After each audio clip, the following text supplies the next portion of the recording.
दोस्तों, wheel chair पर बैठे दुनिया के महान वैज्ञानिक स्टीफन हॉकिंग्स का शरीर तो पूरी तरह से बेजान था, पर दिमाग अच्छे तरह से काम कर रहा था। स्टीफन हॉकिंग्स जब महज 2 साल के थे तो डॉक्टर्स ने पाया कि उन्हें एक लाइलाज बीमारी है।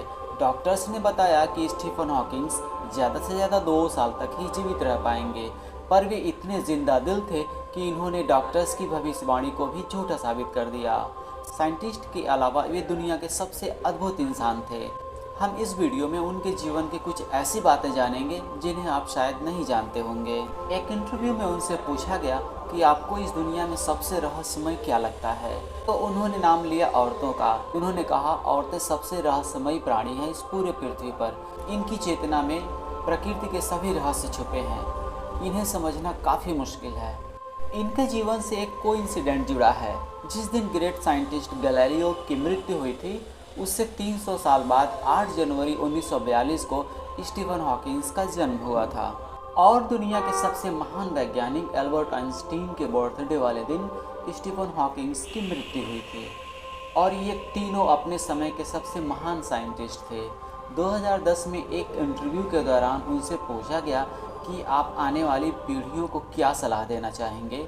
उन्होंने कहा, नीचे नहीं, हमेशा ऊपर चमकते सितारों को उन्हें देखना चाहिए, उन्हें काम करना चाहिए, उन्हें काम करना कभी नहीं छोड़ना चाहिए, अपनी काबिलियत का भरपूर इस्तेमाल करना चाहिए।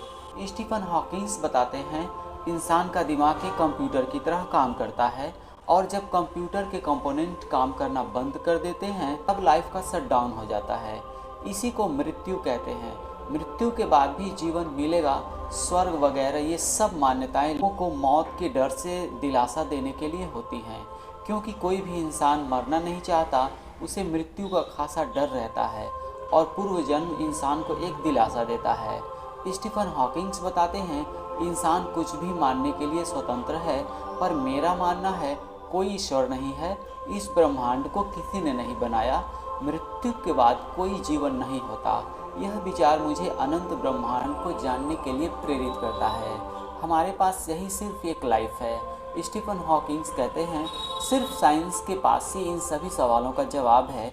यह ब्रह्मांड कैसे बना और इससे जुड़ी सभी सवालों का हमें विज्ञान का आभार मानना चाहिए, जिसने यह समझने और हमारे जीवन को आसान बनाने में हमारी मदद की। स्टीफन हॉकिंग्स मानते थे, हमारे अलावा भी ब्रह्मांड में किसी ग्रह पे जीवन हो सकता है, पर उनसे संपर्क करने की कोशिश नहीं करनी चाहिए।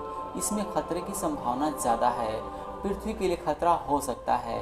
1988 में स्टीफन हॉकिंग्स की एक बुक पब्लिश हुई थी, a brief history of time. इस बुक ने पूरी दुनिया में तहलका मचाया था। यह अपने समय की सबसे ज़्यादा बिकने वाली बुक थी। इस बुक की करोड़ों कापियाँ बिक चुकी हैं। यह बुक उन्होंने तब लिखी थी जब वे पूरी तरह से अपंग हो चुके थे।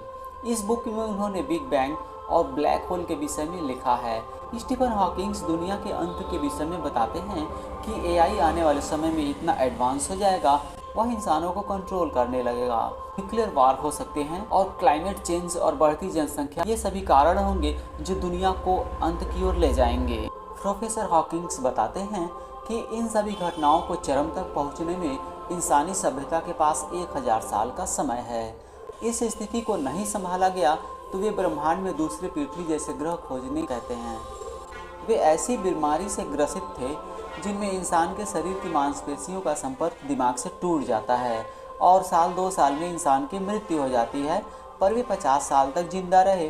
बीमारी की वजह से वे न तो लिख सकते थे और न ही बोल सकते थे। इनके बावजूद उन्होंने कई किताबें लिखी।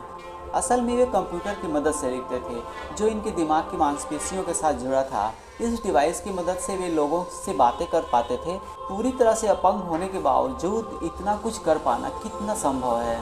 स्टीफन हॉकिंग्स दुनिया के पहले ऐसे इंसान थे जिनके जैसा होना काफ़ी मुश्किल है। दोस्तों, स्टीफन हॉकिंग्स के बारे में आप क्या सोचते हैं, मुझे अपनी राय कमेंट में ज़रूर बताएं। अब तक हमारा वीडियो वॉच करने के लिए आपको मेनी थैंक्स।